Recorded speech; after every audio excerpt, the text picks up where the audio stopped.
my intention was to go to law school.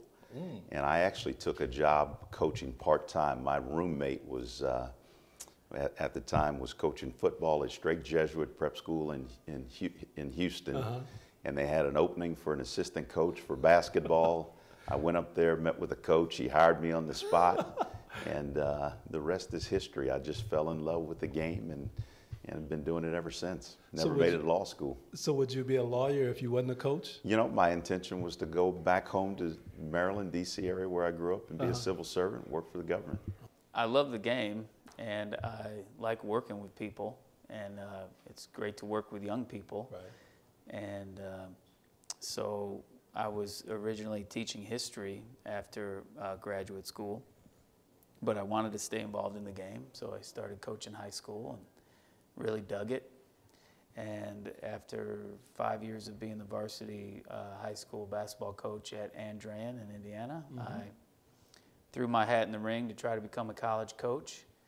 And Carroll College hired me, and now I'm at Incarnate Word. So it's a fulfilling profession, and I'm excited to be a part of it. I think when you play in college, you don't want to give it up and you want to continue to be a player. Yep. And then when you get to that point where you're not good enough to be a player beyond college, you know, I just knew that that was my passion and what I wanted to do. And I'll never forget, you know, I asked my parents, I said, you know, I really want to be a coach, but everybody's telling me, you know, that you're not going to make any money being a coach. Right. You know, you don't want to be a coach, you're not going to make any money. And I remember my mom telling me, you got to go with what your heart, what you want to do. And so I took her advice and, you know, was very fortunate and blessed to be able to get into college at a young age and, you know, blessed to be where I'm at today. I was a player. I played at DeMatha High School. I played for the legendary Coach Morgan Wooten. Right. And he had an unbelievable impact on my life, John.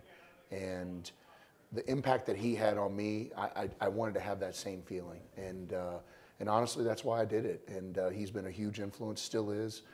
His son and I are best friends, and so that's really how I got into it. And the reason, again, why is because of the impact he had on my life, and I wanted to be able to do that with the kids that I coach too. My granddad was a very successful high school football coach in Wichita Falls, and my dad actually owned a clothing store in Midland because he didn't want to get into coaching because his dad was never around. And then my dad lost his clothing store, went back to school and got his degree in education and became a coach. And so from junior high on, you know, I was able to move back to Wichita Falls when I was a junior in high school and kind of be around my granddad's legacy, and then my dad get into coaching. So it was something that I was kind of always around.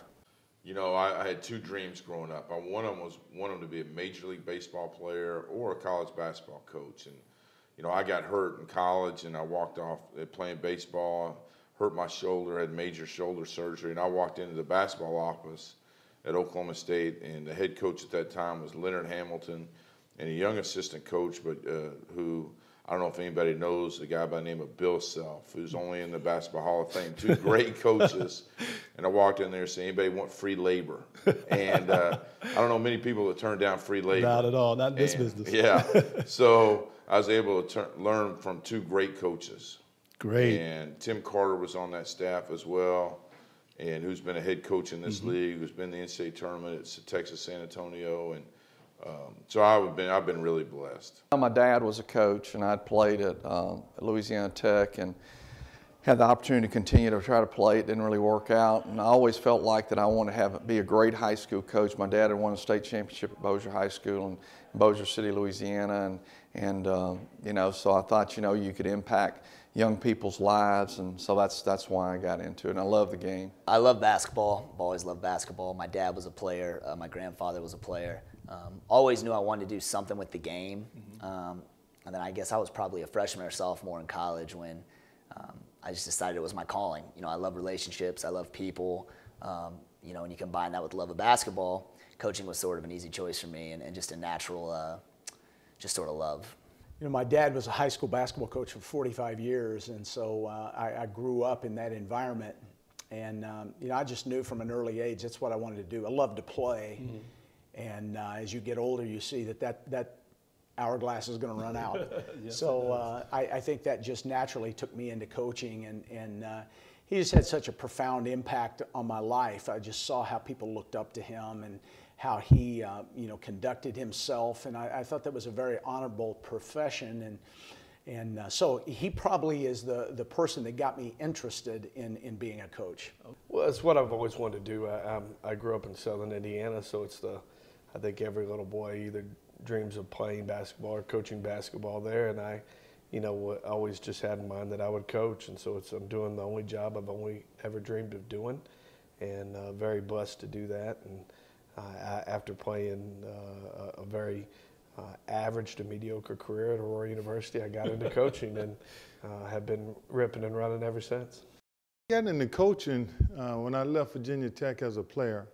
I was working at General Electric, and my college coach said there was a job open at Roanoke College. He thought I would be a good coach. I really wasn't planning on getting into coaching, and so I asked when I could talk to the head coach, and the next day, he said, you gotta be there the next day. So I went to Roanoke College, and when I went in, I said, look, I would love to be the coach, but I gotta be the top assistant.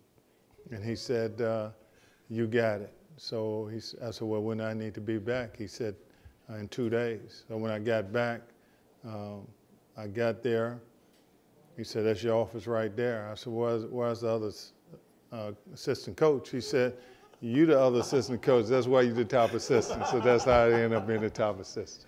My father was a basketball coach, actually a Hall of Fame basketball coach, high school coach in the state of Mississippi. And I, as a young boy, obviously developed a love not just for basketball, but for athletics, and feel like I've really lived a charmed life, and that I'm, you know, 52 years old, and I'm still, you know, able to coach basketball. But growing up the son of a coach, it was really an easy decision, and I, as a young boy, saw the impact that he had on other people's lives, and I saw grown men that were constantly in touch with him that treated him with great respect, and they had a father-son type relationship, and even do till this day. He's 82 years old, so it was a very easy choice for me. I knew when I was, now not with his wishes, that I don't know of anybody that's a high school teacher coach that wants their son or daughter to go do the same thing.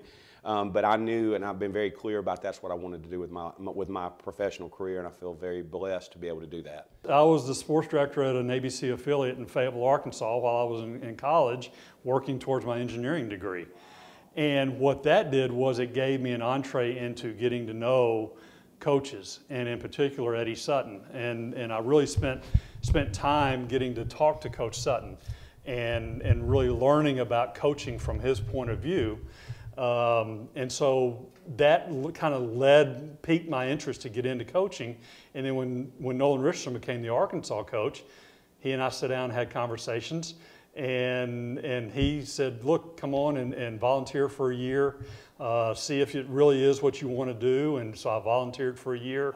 After that year, Coach Richardson says, you know, if you really want to get into this college coaching thing, you need to go and spread out a little bit. I went and coached junior college for 1 year, and then came back, was on staff at Arkansas with Coach Richardson for the next 3 years after that.